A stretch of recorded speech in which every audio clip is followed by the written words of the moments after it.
Bem-vindo ao Vestibular em Cena. O meu nome é Fábio Monteiro e hoje nós vamos tratar da presença de Eric Hobsbawm no Enem. Bora pegar papel e caneta e estudar. Você já deve ter ouvido falar que o Enem pratica doutrinação marxista. Você sabe por que dessas críticas? E quem são as pessoas que a fazem? Está se fazendo agora, preparando um livro sobre doutrinação ideológica nas escolas, que é um problema sério.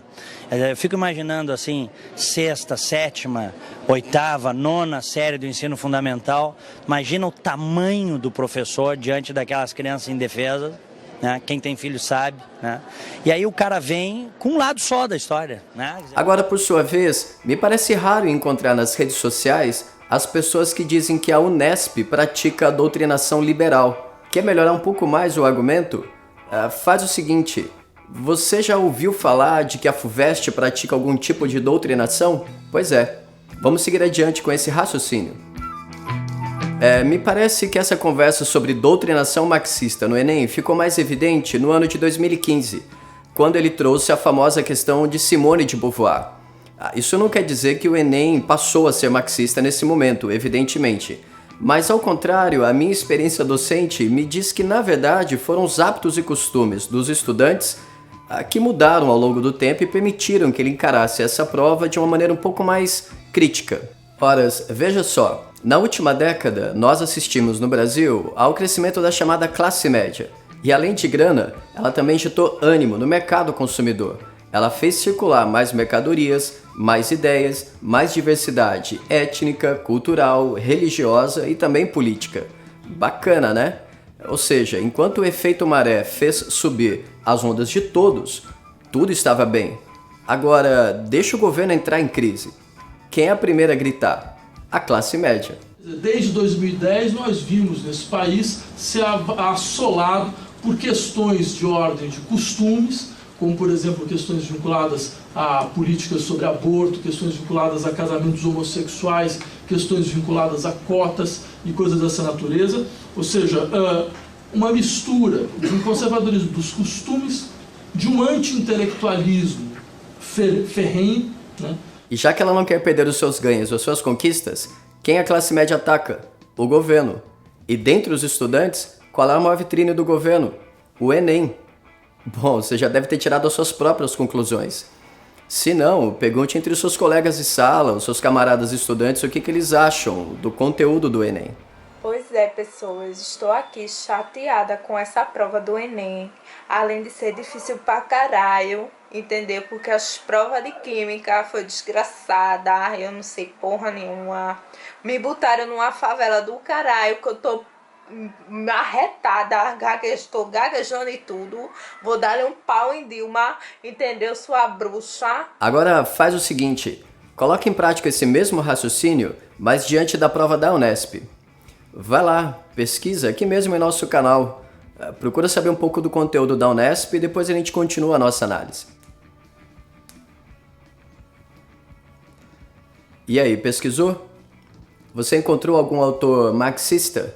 Alguma autora feminista? Alguma questão sobre a condição subalterna da mulher? E algum autor negro você encontrou? Alguma questão sobre africanidade? Etnicidade? Pois é, tá vendo só? Você só encontrou citações de colunistas de revista como Veja, Isto É, e de cientistas que perguntam para vocês se bondade é uma questão genética, é uma questão de caráter ou é de fato uma escolha racional do ser humano. E não se espante se esses mesmos cientistas, durante a prova, disser para vocês o seguinte, olha, em caso de dúvida, desconfiem, viu? Você vai seguir adiante com a sua pesquisa sobre a Unesp e vai se lembrar em quando ela foi criada, em que momento ela foi criada e quem elabora a sua prova. Mas quando o ministro da Fazenda chega e faz uma declaração dizendo 10% do PIB da nação para educação significa quebrar o país, ele está demonstrando de maneira muito clara que não há sequer um programa de longa duração, certo? Que nos garanta que daqui a 15, 20 anos nós vamos ter um serviço, educação média, educação fundamental, ensino básico, totalmente gratuito e de qualidade. Vamos atacar o enunciado da questão 41 do Enem de 2014. E lembre-se, avante com esse raciocínio. Em 1961, o presidente de Gaulle apelou com êxito aos recrutas franceses contra o golpe militar dos seus comandados, porque os soldados podiam ouvi-lo em rádios portáteis. Na década de 70, os discursos do Ayatollah Khomeini, líder exilado da futura revolução iraniana, eram gravados em fita magnética e prontamente levados ao Irã, copiados e difundidos. Os exemplos mencionados no texto evidenciam o uso dos meios de comunicação identificado na. Bom, conforme você pôde ver na leitura do enunciado, o que está em jogo não é o seu conhecimento sobre a história da França, muito menos o seu conhecimento histórico sobre a Revolução Iraniana.